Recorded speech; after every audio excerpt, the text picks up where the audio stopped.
का हम कर नो नो नो नो माथा एकदम गड़बड़ा गया मन पड़ता ना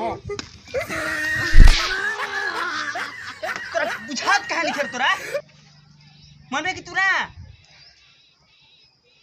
कर पे हमारा बात अच्छी चीज है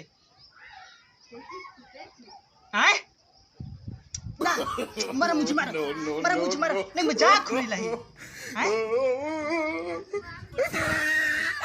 You say that 5/2 is equal to 1. That is right answer. Yeah, this is right answer. Okay. So first of all, I just see first questions. First of all, linear equation. No, power of linear equation. Linear equation का power क्या होता है? ये रैखिक समीकरण का घात कितना होता है? Answer please. 1. Okay. Linear equation is power 1 and द्विघात समीकरण power is 1. द्विघात समीकरण का power 1 है.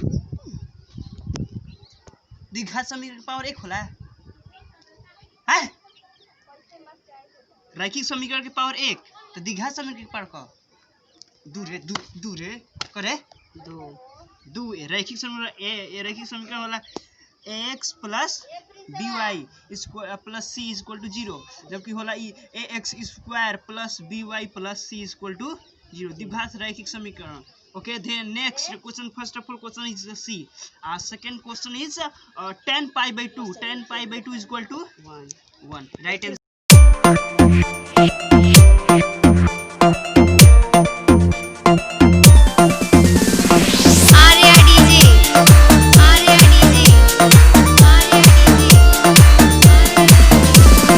Charles